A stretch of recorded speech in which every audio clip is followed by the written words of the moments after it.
नाम चकरतारो वंदे वाणी विनायक भवानी शंकरो वंदे श्रद्धा विश्वास रूपिणा या भ्रमिणा न पश्यन्ति सिद्धः स्वार्थः स्तुमीश्वरः लेख सदा सुधि दीनिकी सहज दया की जननी जनक राजेश की प्रभु श्री सीताराम।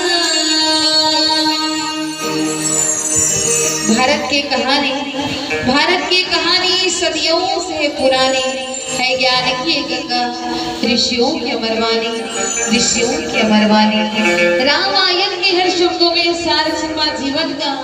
जी हाँ, रामायण के हर शब्दों में सार छिपा जीवन का। ढूंढ के देखो तोड़ मिलेगा इसमें हर उलझन का। ढूंढ के देखो तोड़ मिलेगा इसमें हर उलझन का। छत्तीसगढ़ की बेटी कौशल्या, छत्तीसगढ़ के भाचारा कोटि कोटि नमन करते हुए साथ ही साथ पावन धरा मानस ग्राम प्रयागराज राजीव के तीर में बसे ऐसा पावन ग्राम चंद्रसूर, जहाँ परमपिता परमात्मा भगवान राजीव लोचन और साथ ही साथ श्री जगन्नाथ जी महाराज के सीम अनुकंपा से मन की कलियां मुस्काई है कि सुखमय क्षणों में स्वजन याद आपकी आई है। ऐसे ही परम आदरणीय सम्मानित श्री चमरूराम जी और साथ ही साथ सम्मानित श्रीमती लीलाबाई जी आपके गृह प्रवेश अर्थात भगवान विश्वकर्मा के द्वारा बनाया गया एक ऐसा मकान जहाँ रहने के बाद अनंत सुख और आनंद का अनुभव होता है। और ऐसे गृह प्रवेश में आप सभी ने हमें यानी कि परमात्मा की गाथा को सुन करके अपने जीवन की नैया को भवसागर से पार लगाने का ये स्वर्णिम प्रयास आपके सुंदर परिवार के माध्यम से। और ऐसे ही गृह प्रवेश के पावन अवसर में यहाँ उपस्थित आप सभी के पावन चरण कमलों में जय मां तुलसी बालिका मानस परिवार ग्राम चमसूर चंद्रसूर विकास खंड मगनलोड जिला धमतरी की ओर से सियाराम प्रशंसक जाने करहु प्रणाम जोड़ी जुपाने के भाव से प्रणाम करती है, नमन करती है। कवि न हो न चतुर कहाओ मध्य रूप राम गुण गाओ। माता पिता के द्वारा बताए हुए कुशी, परम पूज्य गुरुदेव के द्वारा बताए हुए कुशी का सबके भी सुंदर रखने का प्रयास। और मेरे साथ मिलकर कहना है क्या, रामचरित मानस मेरी गावा,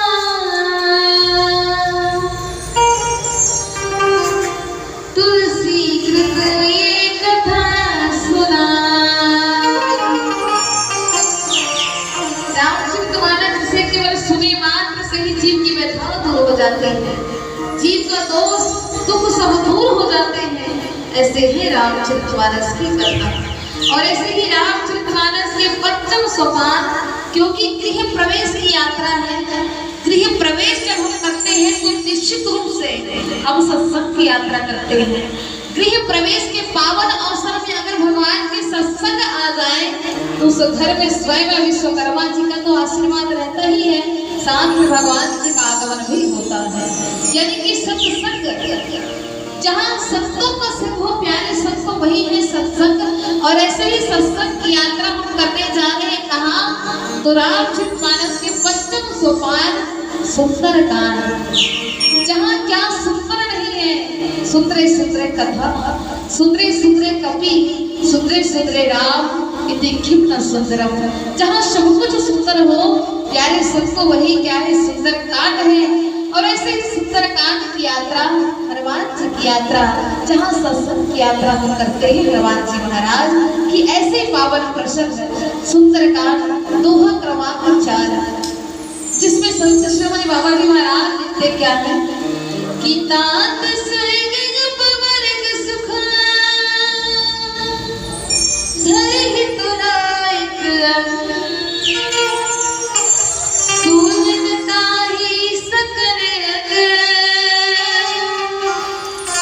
तुलसी सहित विवेक, तुलसी सहित विवेक।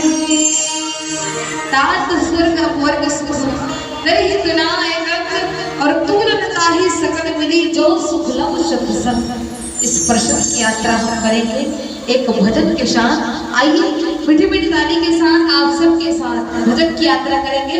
तत्पश्चात हनुमान जी महाराज की वो सत्संग की यात्रा करेंगे जिन्हें सुनने के बाद व्यक्ति मन और आनंद विभोर हो जाते हैं। प्रेम से बोलो रामचंद्र की।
प्रेम से बोले राजा रामचंद्र की जय।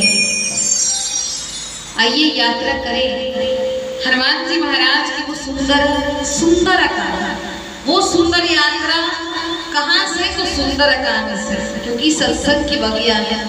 और ऐसा लगता है कि सुंदर कांड की यात्रा करने के बाद ही हमें पता चलता है कि वास्तव में हनुमान जी महाराज ने कितनी यात्राएं किए। और उसी यात्राओं को आज हम आप सबके भी सुंदर रखने का प्रयास करेंगे। तो निश्चित रूप से आप सभी का ध्यान चाहेंगे। हनुमान जी महाराज सुंदर कांड में 4 यात्रा करते हैं। वैसे तो 2 ही यात्रा की बात बड़े बड़े संतों के माध्यम से हमने सुना है, एक तो मन की यात्रा और दूसरा है तन की यात्रा। लेकिन विशेष सुंदर कांड से 4 यात्रा हनुमान जी महाराज के। पहला है ज्ञान की यात्रा। कौन सी यात्रा? ज्ञान की यात्रा। चुप पे नहीं बैठ रहे ना, और सब थोड़ा गोठिया निवेदन है। पहला है ज्ञान की यात्रा, दूसरा है भक्ति की यात्रा, तीसरा है वैराग्य की यात्रा और चौथा है पुरुषार्थ की यात्रा, जिन्हें हम दैत्य यात्रा भी कहते हैं। आइए ज्ञान की यात्रा क्या है? हनुमान जी महाराज ने इन्हें बालपन में ही संपन्न कर लिए थे। कब? बालपन में ही। जब हनुमान जी महाराज बहुत छोटे थे तब वो बालपन में संपन्न कर लिए थे। कब? आप सभी ने सुना होगा कि जब हनुमान जी महाराज छोटे थे तो सूर्य नारायण को फल समझ करके खा गए थे। हम सभी ने अब सुने, अब आप सभी सुने कि हनुमान जी महाराज जब छोटे थे तो सूर्य नारायण को फल समझ करके खा गए थे। अब आप कहेंगे ये ज्ञान की यात्रा कैसे हुई? तो हनुमान जी महाराज की ज्ञान की यात्रा तब हुई कब? एक तो फल समझ करके भगवान को खा गए हैं, किनको? तो सूर्य नारायण को। वो सूर्य होने के साथ साथ प्रकाश का प्रतिनिधित्व भी कहते हैं कि देवता है, और देवता होने के साथ साथ प्रकाश का प्रतिनिधित्व भी करते हैं। और प्रकाश को अध्यात्म में ज्ञान की संज्ञा दी गई है। अर्थात हनुमान जी महाराज की जो पहली यात्रा हुई, प्यारे श्रोतों, वो ज्ञान की यात्रा हुई। ज्ञान अर्थात प्रकाश को अध्यात्म में ज्ञान कहा गया है। और वही दूसरी यात्रा भक्ति की यात्रा। हनुमान जी महाराज सुंदर कांड में ही भक्ति की यात्रा करते हैं। कब? जब जगत जननी माता जानकी का हरण हो चुका होता है लंकापति रावण के माध्यम से। तो रावण के माध्यम से माता जानकी का हरण होता है, तो उसी जानकी की खोज में हनुमान जी महाराज सुरसा सिंह का 100 योजन अर्थात समुद्र को लागते हुए कहाँ पहुँचते हैं प्यारे संतों? तो लंका की नगरी में पहुँचते हैं। और लंका की नगरी में पहुँचने के बाद जगत जननी माता जानकी की दर्शन कौन करते हैं? तो हनुमान जी महाराज करते हैं, यानी कि ये भक्ति की यात्रा है। अब आप कहेंगे माता सीता की खोज में, माता जानकी की खोज में गए कौन? हनुमान जी महाराज। कहाँ? तो लंका की भूमि में। तो ये भक्ति की यात्रा कैसे हुई? अर्थात भक्ति कहने का तात्पर्य है कि अध्यात्म में माता जानकी को भक्ति स्वरूपा कहा गया है। माता जानकी कौन है? तो भक्ति की प्रतीक। जहाँ भगवान राम ज्ञान के प्रतीक है, वही दूसरी ओर जीवाचार्य लक्ष्मण जी महाराज वैराग्य के प्रतीक है, वही तीसरी ओर माता जानकी भक्ति के प्रतिरूप है। और उसी भक्ति के रूप में माता जानकी को खोजते हुए कौन जाते हैं? हनुमान जी महाराज लंका की यात्रा करते हैं। वही कौन सी यात्रा? तो भक्ति की यात्रा है। और तीसरा यात्रा है प्यारे सबको वैराग्य की यात्रा। अब वैराग्य की यात्रा कब संपन्न करते हैं हनुमान जी महाराज? तो लंका की रणभूमि में जब रावण और राम की भीषण महासंग्राम होता है, तो मेघनाद के द्वारा वैराग्य के प्रतिमूर्ति कौन? लक्ष्मण जी महाराज को शक्तिबाद लग जाते हैं। शक्तिबाद लगने के बाद भगवान राम लक्ष्मण जी महाराज के समक्ष बैठे हुए हैं कि लक्ष्मण, आज तुम एक शक्ति बांध लगे हैं किनके माध्यम से? मेघनाद के माध्यम से। आप तो शेषनाग हो, अरे मेरे आंखों के नैनों और उजाले हो, तुम मुझे छोड़कर इस तरह से नहीं जा सकते। और इस बात को जब सुने कौन? हनुमान जी महाराज विलाप कर रहे हैं। भगवान राम अपने छोटे भाई लक्ष्मण जी महाराज शक्ति बांध लगे हैं। अरे लंका की भूमि में पड़े हुए हैं, और इस लंका की भूमि में पड़े हुए लक्ष्मण जी महाराज की विरह दशा में कौन है? तो भगवान राम है। और राम को जब देखते हैं कौन? प्यारे शब्द हनुमान जी महाराज। हनुमान जी महाराज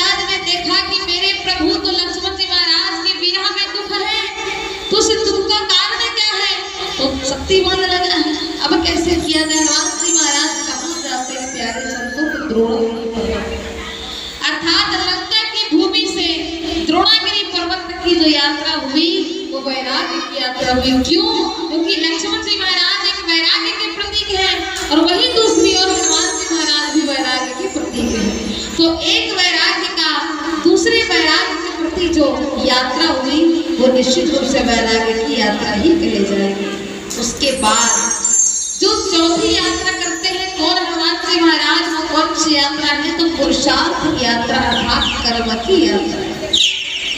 14 वर्ष के वनवास के पश्चात जब भगवान राम, लक्ष्मण जी महाराज और स्वयं जगत की जननी माता जानकी जब अयोध्या पहुंचते हैं, 14 वर्ष के वनवास के बाद जब वो अयोध्या पहुंचते हैं, पहुंचने वाले हैं ना, पहुंचे नहीं है, पहुंचने वाले होते हैं, लेकिन किसके घड़ी 14 घड़ी शेष हैं कहाँ? अयोध्या आने के लिए। लेकिन भगवान राम को तो 12 घड़ी के अंदर ही पहुंचना है। कहाँ पहुंचना है? भरत जी महाराज के पास। भरत जी महाराज कहाँ हैं प्यारे संतों? तो वो तो नंदीग्राम में है और नंदीग्राम में 12 घड़ी के अंदर ही भगवान राम को पहुंचना है। अगर वो 12 घड़ी के अंदर नहीं पहुंचे तो भरत जी महाराज को जीवित अवस्था में नहीं पाएंगे। भगवान राम सोच रहे हैं, पुष्पक विमान से पूछते हैं कि भैया पुष्पक विमान कौन? तो पुष्पक विमान लंकापति रावण के द्वारा बनाया गया एक क्या है? हवा है, क्योंकि वो माया नगरी है और उसी माया नगरी में एक उनका वाहन था। आज हम हवाई जहाज देखते हैं ना, हवाई जहाज में बैठ करके आकाश की यात्रा करते हैं, उसी प्रकार से पुष्पक विमान जो है हवा में उड़ते थे और उसी पुष्पक विमान के माध्यम से आज अयोध्या आने वाले हैं। लेकिन 12 घड़ी के अंदर अगर वो नंदीग्राम वो नहीं पहुंचते हैं तो भरत जी महाराज को जीवित अवस्था में नहीं पाएंगे। भगवान राम की ओर देखते हैं हनुमान जी महाराज और हनुमान जी कहते हैं प्रभु मेरे होते हुए आपको किस बात की चिंता? अरे मेरा अवतार ही आपके कार्य के लिए हुआ है। अर्थात हनुमान जी महाराज का केवल कार्य है भगवान राम की सेवा करना, भगवान के कार्यों को पूरा करना ही हनुमान जी महाराज का जीवन का उद्देश्य है, अर्थात उनके जन्म का उद्देश्य है। प्रभु मुझे बोलिए, अरे मैं चाहता हूँ नंदीग्राम आपको, आप केवल और केवल मेरे हृदय में विराजमान हो जाइए और मैं पहुंचता हूँ नंदीग्राम। मैं सूचना प्रदान करता हूँ भरत जी महाराज को। हनुमान जी महाराज के हृदय में कौन प्यारे संत? तो स्वयं शिवाचार्य लक्ष्मण जी महाराज के बड़े भैया भगवान राम और स्वयं माता जानकी दोनों हृदय में विराजमान होते हैं और उड़ते हुए जाते हैं विशाल गति, विक्रम तीव्र गति के साथ हनुमान जी महाराज जो है नंदीग्राम पहुंचते हैं। और वैसे ही नंदीग्राम में देखते हैं कौन? भरत जी महाराज हनुमान जी महाराज को जब देखते हैं तो ऐसा प्रतीत होता है कि स्वयं अपने बड़े भैया राम के दर्शन कर रहे हैं, केवल राम के दर्शन कर रहे हैं। क्यों? क्योंकि भरत जी महाराज हनुमान जी महाराज में केवल अपने बड़े भैया, अपने प्रभु, अपने परमात्मा प्रभु श्री राम को देखते हैं, क्योंकि उनके हृदय में तो कौन विराजमान है? तो राम विराजमान है। ये 4 यात्रा, ये पुरुषार्थ की यात्रा है, ये दैत्य यात्रा है, ये कर्म की यात्रा है। अर्थात हनुमान जी महाराज सुंदरकांड में 4 यात्रा करते हैं। वो 4 यात्रा कौन कौन से हैं? ज्ञान की यात्रा पहली बार मैंने बताई, वो सूर्य नारायण वाला। दूसरा यात्रा भक्ति की यात्रा जो लंका नगरी में जाकर के माता जानकी की खोज करते हैं। तीसरा यात्रा वैराग्य की यात्रा, जहाँ लक्ष्मण जी महाराज के लिए संजीवनी बूटी द्रोणागिरी पर्वत से लाते हैं, वैराग्य की यात्रा। और चौथा है भरत जी महाराज विरह में है कि मेरे राम कब आएंगे, तो 12 घड़ी के अंदर पहुंचने वाले कोई थे तो वो हनुमान जी महाराज थे, वो पुरुषार्थ की यात्रा थी।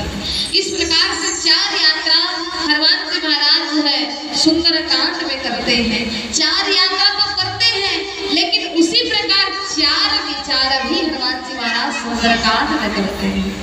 1 नहीं 2 नहीं बल्कि 4 बार विचार किए हनुमान जी महाराज। कौन कौन से विचार किए हैं? तो विचार किनसे करते हैं प्यारे संतों? तो मन से करते हैं, बुद्धि से करते हैं, चित्त से करते हैं और अहंकार से करते हैं।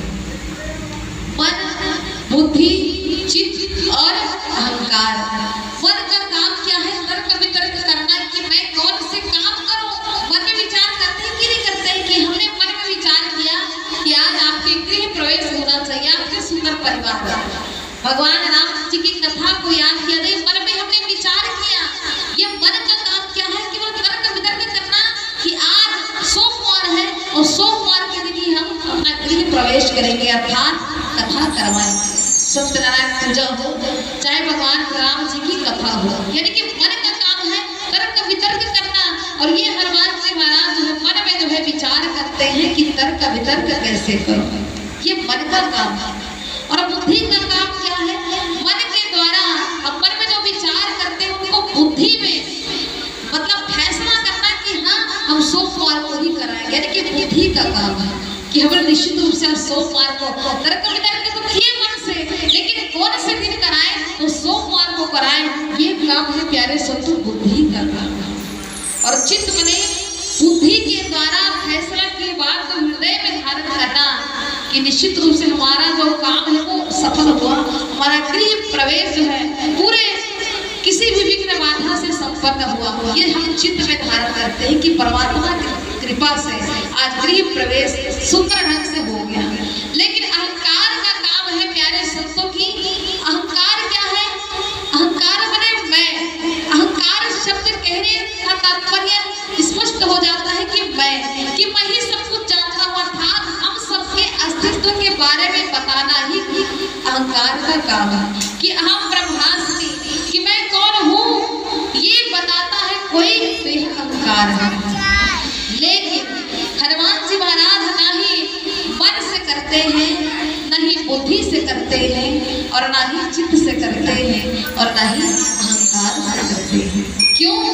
क्योंकि पहले वाला कांड है सुंदर कांड के पहले वाला जो कांड है प्यारे सुनो वो किसका कांड है?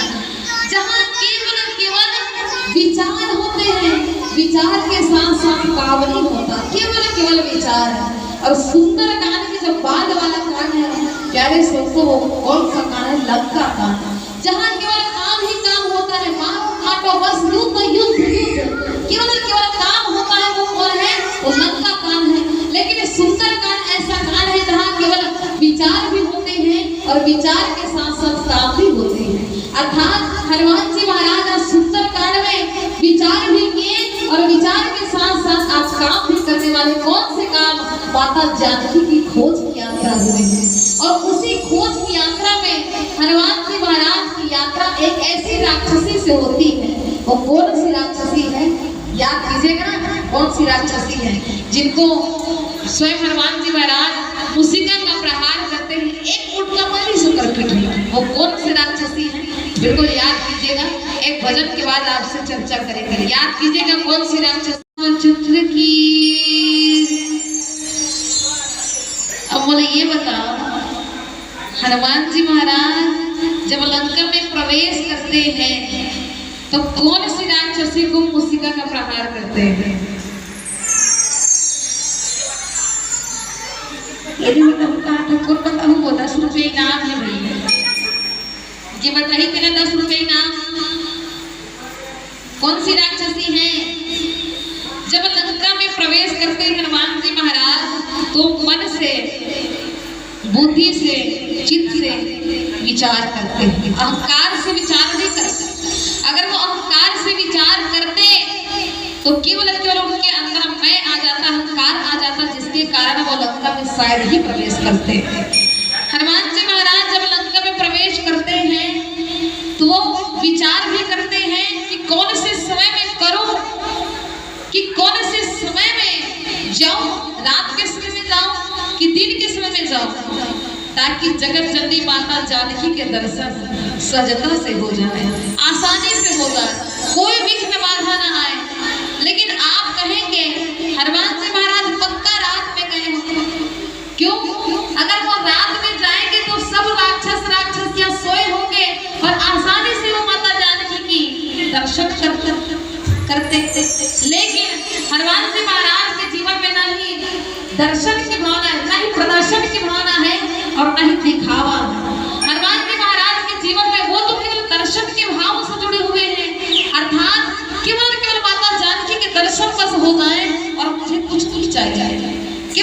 दर्शन के भाव से जुड़े हुए हैं। और यहाँ पर हनुमान जी महाराज अत्यंत ही छोटा सा रूप धारण करके लंका नगरी में प्रवेश करते हैं। छोटा सा रूप धारण करके आप कहेंगे हनुमान जी महाराज अगर छोटे से रूप धारण किए होंगे तो पक्का कोई नहीं देखेंगे, इसी कारण वो छोटे से रूप धारण करके गए हैं। एक विचार ये भी है, लेकिन आध्यात्मिक क्या कहता है प्यारे संतो, अध्यात्म में कहता है जब हनुमान जी महाराज छोटे हो जाते हैं, इसी का मतलब ये नहीं है कि हनुमान जी महाराज को बड़ा बनना नहीं आता। हनुमान जी जब बड़े हो जाते हैं तो ऐसा नहीं कि हनुमान जी महाराज को छोटा बनना नहीं आता। अरे जब हनुमान जी महाराज बड़े हो जाते हैं तो हनुमान जी महाराज की स्वाभिमानता है, और जब हनुमान जी महाराज तक छोटे हो जाते हैं तो ये हनुमान जी महाराज की हीन अभिमानता है, अर्थात बिल्कुल अभिमान नहीं है। हनुमान जी महाराज अत्यंत ही छोटा सा रूप धारण करके जाते हैं, और कौन से समय में जाते हैं तो रात के समय में जाते हैं, क्योंकि हनुमान जी महाराज के जीवन में प्रदर्शन की भावना नहीं है, केवल केवल माता जानकी के दर्शन की भावना से ही लंका नगरी में वो प्रवेश करते हैं। तो आइए हनुमान जी महाराज किसके समान बन करके लंका नगरी में प्रवेश करते हैं, थोड़ा जानने का प्रयास करें। मस्तक समान रूप कपिधर ही लंकहि चरेहु सुमीर नरहरि। हनुमान जी महाराज मस्तक समान रूप कपिधर। आप कहेंगे कहीं हनुमान जी महाराज मच्छर का रूप तो नहीं धारण किए हुए हैं, मच्छर का रूप धारण किए हैं, मस्तक समान रूप कपिधरि, अर्थात हनुमान जी महाराज जो है मच्छर का रूप नहीं, मच्छर के समान, मच्छर जैसा एकदम छोटा सा होता है बिल्कुल उसी की भांति छोटे से रूप धारण करके लंका नगरी में प्रवेश करते हैं। कई संतजन विचार करते हैं, टीका टिप्पणी करते हैं, यदि हनुमान जी महाराज मच्छर के समान रूप धारण करके लंका नगरी में प्रवेश किए होंगे तो राम जी के द्वारा जो मुद्रिका दिए होंगे उसको कहाँ रखे होंगे? हनुमान जी महाराज की गदा इतनी बड़ी होती है, गदा को कहाँ रखे होंगे? कई ऐसे विचार करते हैं संतजन, लेकिन अब आप सोच के देखिए जब हनुमान जी महाराज मच्छर के समान बन जाते हैं तो क्या मुद्रिका भी उनके समान ही बनेंगे? क्या उनकी गदा नहीं बनेंगे? वो भी छोटे से रूप धारण करके लंका नगरी में प्रवेश करते हैं, और कौन से नाम लंकहि चरेहु सुमीर नरहरि, भगवान राम के नाम का स्मरण करते हुए स्वयं हनुमान जी महाराज लंका नगरी में प्रवेश करते हैं। और लंका नगरी में प्रवेश करने के बाद नाम लंकनी एक निसीह चरे, सो को चरेहु मोहे निंदरी। जैसे ही हनुमान जी महाराज लंका नगरी में प्रवेश करते हैं त्यों ही नाम लंकनी एक निसीह चरे। ध्यान दीजिएगा ना, राक्षसी के नाम का है तो लंकनी का नाम है, लंकनी कुछ याद है इसमें? याद आ गया ना, रामायण से खूब की सुनो, गाँव में बहुत रामायण होते हैं। जब लंका नगरी में प्रवेश करते हैं तब क्यों ही नाम लंकनी एक निसीह चरे, सो को चले से मोहे निंदरी। हनुमान जी महाराज को जैसे ही देखते हैं कौन लंका की रक्षा करने वाली लंकनी। अब सोच के देखिए, लंका जहाँ राक्षसों की नगरी है, लंका जहाँ रावण राज चलता है, ऐसे रावण राज में भी सोच के देखिए प्यारे संतों, एक महीना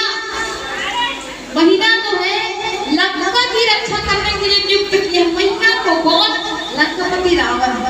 मतलब देखने को ये मिला कि कहीं ना कहीं लंका में पुरुष और महिला में कोई भेद नहीं है ना, इतनी बड़ी विशाल लंका नगरी की रक्षा करती है कौन? तो लंकनी नाम की एक राक्षस ने। जैसे ही इनको देखे हनुमान जी महाराज को देखे, हनुमान जी महाराज को जैसे ही देखे ना कौन? लंकापति रावण के द्वारा जो नियुक्त की हुई थी लंकनी नाम की राक्षसी। क्यों कहती है कि नाम लंकनी एक निसीह चरे, कि क्या तू नहीं जानता इतनी बड़ी विशाल नगरी लंकापति रावण के द्वारा नियुक्त किया हुआ ये लंका है, बनाया गया, और उसकी हम रक्षा करते हैं। मैं कौन हूँ? तो लंकनी नाम लंकनी एक निसीह चरे, सो को चले से मोह नहीं करे।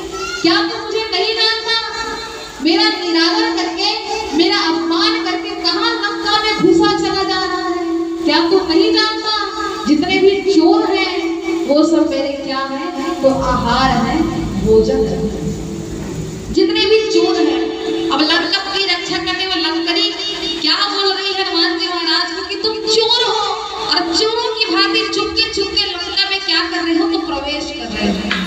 समझ में तो आते हैं, ये पहले बता देते बच्चे। राक्षस का सत्संग के बाद कर सकते का नहीं कर सकते, लेकिन आज हनुमान जी महाराज भी एक कौन है ना, संत है। थोड़ा सा ध्यान दीजिएगा, हनुमान जी महाराज भी एक संत है, और जब संत का मुसीका लंकनी राक्षसी के पीठ पर पड़ता है तो उन्हें भी सत्संग का ज्ञान हो जाता है। अब बोला ये बताओ, तुम्हारे गांव में कोई बाबूलाल नाम की है क्या? अबे और कथा एकदम काल्पनिक में पहले बता रहे। एक बाबूलाल नाम के व्यक्ति रहा है, व्यक्ति के नाम का है बाबूलाल, ना बोलना नहीं, ठीक है ना। व्यक्ति के नाम का है, सबका इतनी से भी ध्यान चाहूँ, निवेदन है भैया मगर चलो पहले चुप पे बैठ जाओ, तो एक मौका बात चालू करो हो कि सुनत हो। चलो बैठ जाओ, लोग लेकर गोदी में बैठ मारना है ना, गोदी में घर और बना पता है मन सीख देते। राम कौन हरे, राम के जन लइका रही से दशरथ जी महाराज से के जन लइका रही से सबला बताए के प्रयास। अब मोटा ना सुनो, एक जन बाबूलाल नाम के व्यक्ति रहा है। व्यक्ति के का नाम है, व्यक्ति के का नाम है बाबूलाल, सब झूठा बोलना है ना। व्यक्ति के नाम है बाबूलाल, और व्यक्ति के बाबूलाल नाम के व्यक्ति के पास कौन कौन रहा है, तो दो झर, मात्र दो झर। कौन कौन? बाबूलाल, बाबूलाल के घर वाले और बाबूलाल के महतारी। कौन कौन? बाबूलाल, बाबूलाल के घर वाली और बाबूलाल के महतारी। तीन जन बड़ा सुखी पूर्वक जीवन व्यतीत होता है। बाबूलाल बड़ा खुश रहा। कौन बड़ा खुश रहा है? तो बाबूलाल। बाबूलाल बड़ा खुश की मैं और मोर घर वाली और मोर एक जन महतारी, लेकिन बाबूलाल बड़ा गोट चचा रहा है। अब बाबूलाल बड़ा जीवन अच्छा जियत रहा है, लेकिन एक समय के बाद देखिए बाबूलाल के महतारी ये दुनिया में छल बसीस। कौन छल बसीस? तो बाबूलाल के महतारी ये दुनिया में छल बसीस। बाबूलाल रो रो के चिल्ला चिल्ला के कहा थे, मैं कौन ला महतारी कहूँ, मैं कौन ला महतारी कहूँ, चिल्ला चिल्ला के रो थे। गांव के जितना चमसुर वाला है सब गांव के सियान बना समझा रहे बाबूलाल और महतारी अंकित दिन ले आने बाबूलाल वे दुनिया में आए, बोला जाए लाख थे बाबूलाल, ऐसे कह के बड़ समझा थे बाबूलाल। कौन? हाँ, गांव के सब सियान बना, सियान बन को समझावत है। अब सियान बना कैसे करी से जाओ तो चमसुर के जितना भी हमारे भैया बने बड़े बुजुर्ग मन है, तू मन जाके समझाओ तो बाबूलाल ना हमन को समझा समझा थक के ये बाबूलाल ये दुनिया में आने वाला जाए लाख बाबूलाल, आज नहीं तो कल एक दिन जाना पड़ी। बाबूलाल समझा समझा थक के, लेकिन गांव के एक जन मई लोग आके कथे हो कस का बाबूलाल तो महतारी तो मरे है, ये बाबूलाल तो महतारी तो मरे है, आज के बाद हमला मत का कबे तो महतारी तब ले दे के बाबूलाल हर चुप होई से। अब पत्थर से बीते रहा है वो बाबूलाल के घर वाली ये दुनिया ने चल बसी। कौन? हाँ, बाबूलाल के घर वाली ये दुनिया ने चल बसी। अब बाबूलाल में तो रोना नहीं है, बाबूलाल चिल्ला चिल्ला के रोवत है, मैं कौन ना घर वाली कहूँ, मैं कौन ना घर वाली कहूँ, चिल्ला चिल्ला के रोवत है। गाँव के जितना सियान है ना सब बाबूलाल ला समझात है। दस गा बाबूलाल तो जुग जोड़ी अंकित दिल लिखा है बाबूलाल ये दुनिया में आहे वो जाए थे बाबूलाल, आखिर तो जुग जोड़ी है अंकित दिल लिखा है इसे बाबूलाल ने समझा। लेकिन बाबूलाल बड़ा खतरनाक, बाबूलाल समझत नहीं है। अब फिर कैसे नहीं समझा थे? अब जे दारियों का महतारी पड़े रही से बाबूलाल ले दे के समझे रही से क्रिया कर्म करे रही से। अब ये दारी बाबूलाल के घर वाली हुआ की अब कैसे किया जाए? बाबूलाल फिर समझा थे गांव के सियान बना कस बाबूलाल तो घरवाली है खत्म होएगा, यानी कि तो जुग जोड़ी है। अब बाबूलाल चिल्ला चिल्ला के रोवत है तो घरवाली खत्म मोर घर वाले 50-50 मंगाए तो यहाँ अच्छा गुगली बिस्कुट मंगाए तो 50-50 खाएगा, फेयर लवली मंगाए तब रूप अमृत लाओ कह के चिल्ला के रोवा थे बाबूलाल ला समझा के एक झक भाई लोग खड़े होके कथेगा का कथे कस बाबूलाल हम तोरा समझा थकेगा लेकिन ते कावन नहीं समझ। लेकिन बाबूलाल का कथे जब वो महतारी मरे दी सब तुझ मच के हो का कहेगा।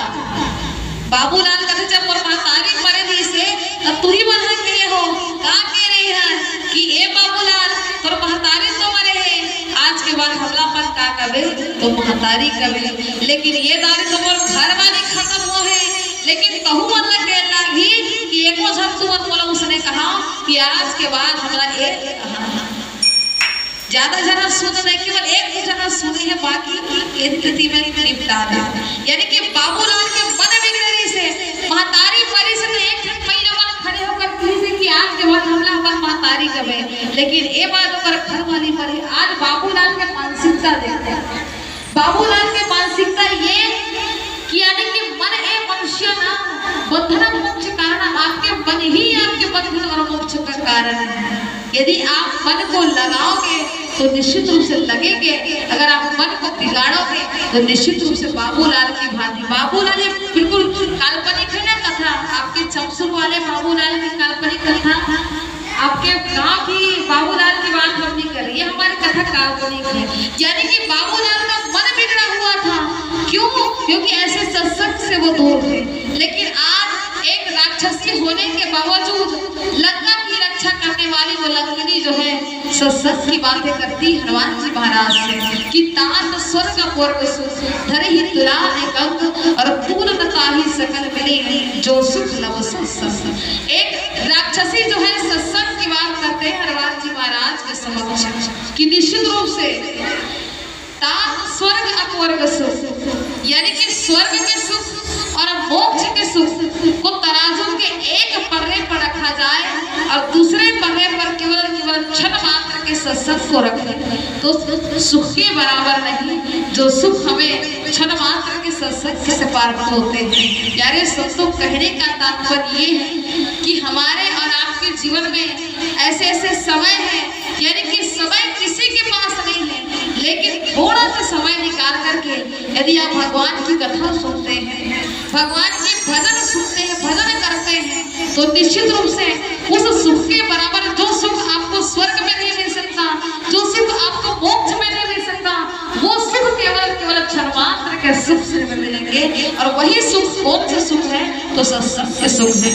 और ऐसे सत्संग के सुख हमें और आपको करना है, तभी इस जीव का कल्याण होगा, अन्यथा कल्याण होने वाला नहीं है।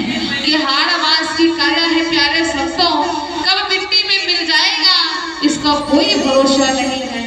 यमराज की हाथों की डोरी हमारे गले का फंदा कब बन जाएगा इसका कोई भरोसा नहीं है।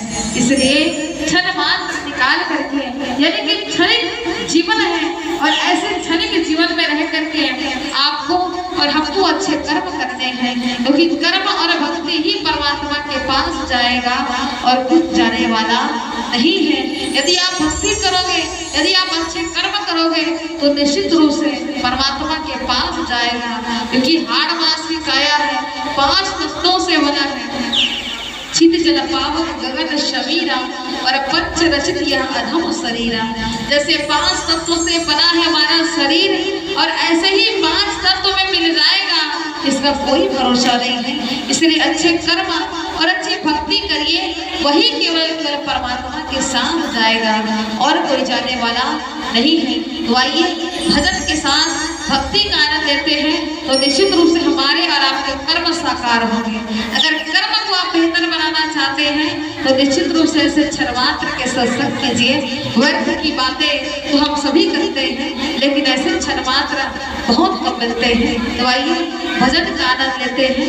भजन बिना भवतर ही न कोई, इस भाव के साथ भजन की यात्रा करते हैं। प्रेम से बोल रामचंद्र की यात्रा करते हैं। तो हनुमान जी महाराज लंका की नगरी में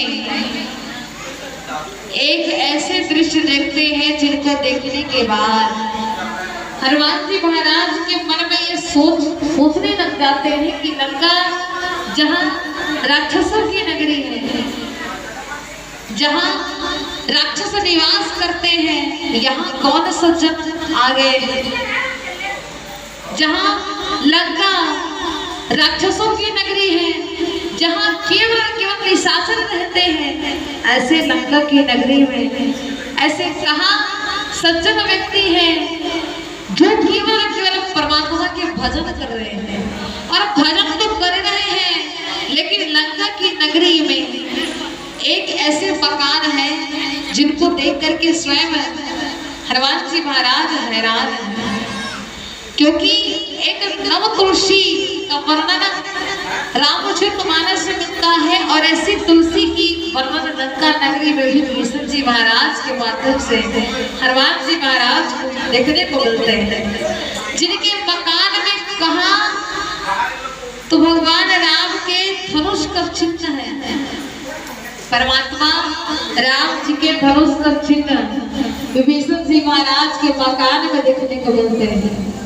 हनुमान जी महाराज देखते हैं कि धनुष तो मिलते ही मिलते हैं, लेकिन एक नाम का जाप करते हैं। कौन?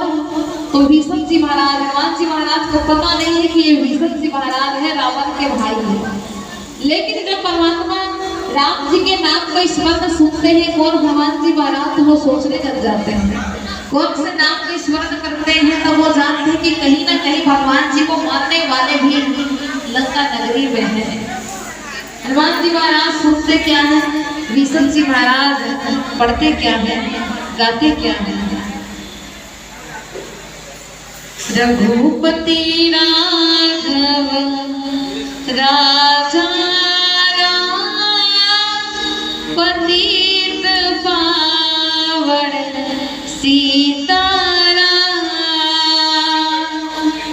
रघुपति राघव राजा पतित पावन सीताराम। सीताराम सीताराम भज प्यारे तू सीताराम। जब ऐसे नाम का स्मरण सुनते हैं कौन? हनुमान जी महाराज, तो वो सोचने लग जाते हैं कि ऐसा कौन व्यक्ति है जो मेरे आराध्य यानी कि परमात्मा मेरे प्रभु का नाम का स्मरण कर रहे हैं। तो वो कोई और नहीं, प्यारे शब्दों तो भीष्म जी महाराज है। भीष्म जी महाराज कौन? वी मने वैराग्य, भीष्म मने कठोर, जो कठोर वैराग्य के प्रतीक है प्यारे शब्दों, वही कौन है? तो भीष्म जी महाराज है। वो स्वामी जी महाराज लिखते हैं रामायुध अंकित गृहा शोभा बरनी रजा नव तुलसी का वृंद ते देखे हर संग पिरा। हनुमान जी देखते कि रामायुध अंकित गृहा, जहाँ भगवान के धनुष का चिन्ह भीष्म जी महाराज के मकान दिखते हैं, घर में दिखते हैं।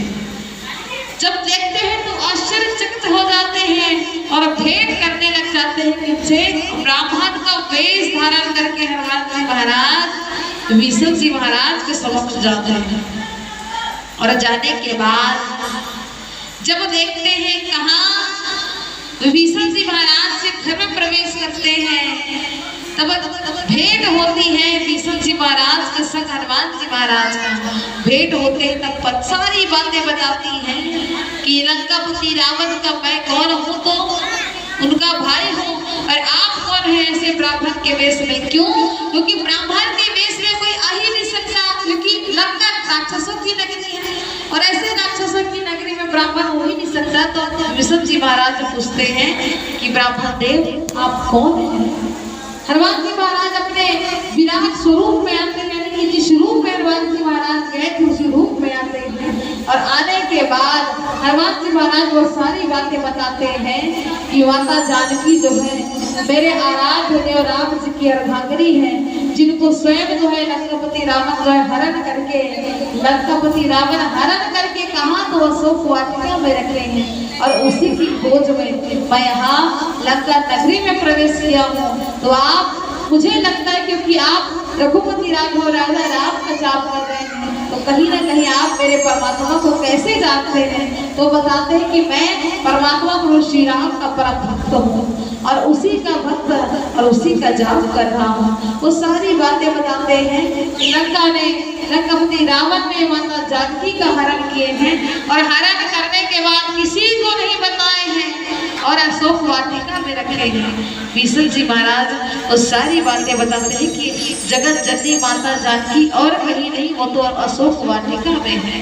लंकापति रावण के माध्यम से हरण हो करके इस अशोक वाटिका में रखे हैं और अशोक वाटिका बने जहाँ शोक न हो, प्यारे सुन तो वही अशोक है, यानी कि जहाँ शोक न हो, जहाँ दुख न हो, ऐसे अशोक वाटिका में माता जानकी को रखे हैं। कौन? तो लंकापति रावण।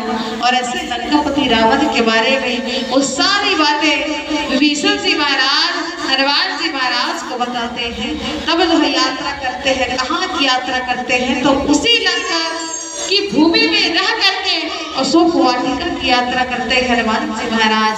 धीरे धीरे धीरे धीरे यात्रा करने के बाद हनुमान जी महाराज कहाँ पहुंचे? प्यारे संतों को माता जानकी के समक्ष पहुंचे हैं, जहाँ अनेक प्रकार के राक्षस राक्षसियां पहरेदार कर रहे हैं कि कहीं माता जानकी यहाँ से ना चले जाए। और जाएगी भी कैसे? बड़े बड़े राक्षसी हैं जिनके समक्ष माता जानकी को रखे हुए हैं। अशोक वाटिका में बैठी माता जानकी विरह दुख में कि मेरे राम कब आएंगे, मेरे राम कब आएंगे। भगवान हनुमान जी महाराज ने जैसे ही देखा तो छोटा सा रूप धारण करके इसमें चढ़ गए हैं, तो उस अशोक वाटिका में चढ़ गए हैं और अशोक वाटिका में बैठ करके केवल माता जानकी को देख रहे हैं, माता जानकी के दर्शन कर रहे हैं। क्यों? क्योंकि राम जी के कार्य के लिए भगवान हनुमान जी महाराज का अवतार हुआ है और इसी अवतार को ध्यान में रखते हुए हनुमान जी महाराज केवल माता जानकी के दर्शन के भाव से जुड़े हुए हैं और इसी दर्शन के भाव से जुड़ करके आज केवल परमात्मा राम की अर्धांगिनी माता जानकी के दर्शन कर रहे हैं। और दर्शन करते करते हनुमान जी महाराज जो कितनी यात्रा करने के बाद लंका नगरी में पहुंचे हैं, तो लंका नगरी में पहुंचने के बाद हनुमान जी महाराज को भूख लगे हैं। अब भूख लगने के बाद वो दर्शन तो किए माता जानकी के, नीचे उतरे और सारी बात बताएगी, मैं परमात्मा प्रभु श्री राम का परम दूत हूँ। मैं कैसे यकीन करूं कि आप मेरे स्वामी के दूत हो? वो मुद्रिका दिखाते हैं जिनको परमात्मा राम ने माता जानकी जब पहनाए थे, उसी मुद्रिका को निकाल करके देते हैं कि ये देखिए मुद्रिका जिन्हें स्वयं भगवान राम ने मुझे आपको जो है एक पहचान चिन्ह के रूप में ये दिखाने के लिए दिए हैं, ताकि आप यकीन करो कि मैं परमात्मा राम के परम भक्त हूँ, परम दूत हूँ। इस बात को जब माता जानकी को बताए, माता जानकी को यकीन हो जाते हैं और किस प्रकार से आज अशोक वाटिका को तहस नहस कर दिए हैं। कौन? हनुमान जी महाराज। उन पर चर्चा करने का प्रयास करेंगे। थोड़ा से माता शबरी की करें, बात हम केवल जी महाराज की करें या फिर बारिश की हम बात करें। बारिश कौन? प्यारे संतों को रावण का बाबा है बारिश। बारिश भी ऐसे पात्र है जिन्होंने भगवान को पीछे भगाने का प्रयास किया। सोचने वाली बात यह है कि हम दुनिया वाले भगवान के पीछे पीछे भागते हैं, लेकिन रामचरितमानस में एक ऐसे पात्र हुए हैं प्यारे संतों, तो वो है बारिश। फिरी प्रभु बिलो कही धन्य ना मौसम आज। वो सोचते हैं कि पूरा दुनिया वाला पूरा संसार मेरे पीछे भागता है, लेकिन देखो आज परमात्मा स्वयं मेरे पीछे भाग रहे हैं। कितना सौभाग्यशाली हूँ, कितना सौभाग्यशाली हो। देखो कि आज भगवान मेरे पीछे भाग रहे हैं। यानी कि निर्मल मन सो कोई पावा मोहि कपट, यानी कि वो कपट का मृग बनने के बावजूद भी आज भगवान उनके पीछे दौड़ रहे हैं। लेकिन मन में कहीं ना कहीं भाव है, क्या भाव है? परमात्मा के प्रति प्रेम। वो कपट का मृग तो बने हुए थे, लेकिन कहीं ना कहीं एक राक्षस होने के बावजूद प्रेम का भगवान के प्रति, इसीलिए निर्मल मन में सो हुई पावा और मोहि कपट छल छिद्र भावा। अरे वो मारे भी धन्य हैं जो कपट का मृग बनने के बावजूद भी मुझे प्राप्त किया, मुझे दौड़ा दौड़ा करके खुद परमात्मा को प्राप्त कर लिया, ऐसा मारे से भी धन्य है। यानी कि कहने का मतलब ये है कि जो अच्छा कर्म करेगा, जिनका मन निर्मल हो, वही मुझे प्राप्त कर सकता है। ये भगवान राम जी के कहने का भाव है। और बिनु सुन सुनकर हरि कथा, जिनका मन निर्मल हो वो तो प्राप्त करते हैं, लेकिन सत्संग के माध्यम से भी हम परमात्मा को प्राप्त कर सकते हैं। बिनु सुनकर हरि कथा नहीं बिन मोह न भाग, और मोह गए बिन राम पद कोई न धन अनुराग। याद रखिएगा, बिना सत्संग के परमात्मा की कथा सुनने को नहीं मिलती। और जब तक सत्संग नहीं करेंगे तब तक हमें हमारी माया मोह नहीं जाएगा, और जब तक माया और मोह हमारे अंदर रहेगा, मान के चलिए परमात्मा से आप प्रेम नहीं कर सकते। यानी कि सत्संग करोगे तो माया जाएगी, माया जाएगी तो ऑटोमेटिकली परमात्मा से प्रेम होगा। ऐसे राम से प्रेम करने की आवश्यकता है। अरे प्रेम प्रेम सब कोई कहे, प्रेम आ जा रहा है कोई, और जो जानत है प्रेम को तो प्रेमी के होए। अरे प्रेम करिस प्रहलाद हाथा बरत आगे बुझा गए, और रोम निजरिस प्रहलाद के होलिका झलके हो जागे। अरे प्रेम से मीरा नाम सिखाई, देखी सबो सरहा, और देखैया मन देखते रहेगी, अमृत हो गए जहरहा, अमृत हो गए जहरहा। ये कहीं ना कहीं प्रेम के प्रभाव हनुमान जी महाराज जो उनके परम भक्त थे उनको भी देखने को मिले, क्योंकि 100 योजन समुद्र पार जब किए माता जानकी के खोज में, तो उनको पता नहीं था कि मेरे अंदर इतना शक्ति है, इतनी पावर है कि मैं हवा में भी उड़ सकता हूँ, कि हनुमान जी महाराज को पता नहीं था। लेकिन वो पावर, वो शक्ति उनके अंदर जब प्रवाहित हुई जामवंत जी महाराज के माध्यम से, और जब भगवान राम का स्मरण करते हुए जब भगवान हनुमान जी महाराज ने जब 100 योजन समुद्र को पार किया, तो कहीं ना कहीं प्रेम का प्रभाव था। ये प्रेम के प्रभाव थे जिनके कारण हनुमान जी महाराज वो 100 योजन समुद्र सुरसन सिंह का लंकनी राक्षस जैसे विशाल राक्षसियों को पार करने के बाद लंका नगरी में प्रवेश किए हैं। तो कहीं ना कहीं ये प्रेम के प्रभाव है, ये प्रेम के प्रभाव है। और ऐसे प्रेम की प्रतिमूर्ति स्वयं भगवान राम है, जिन्होंने माता सीता की खोज में वो राम सेतु का निर्माण कर दिए। ये सबसे बड़े प्रेम की निशानी है। और ऐसे प्रेम के प्रतिमूर्ति मर्यादा के पुरुषोत्तम भगवान राम की कथाओं को सुनने की आज हम और क्या छोटे छोटे बच्चों को बहुत आवश्यकता है।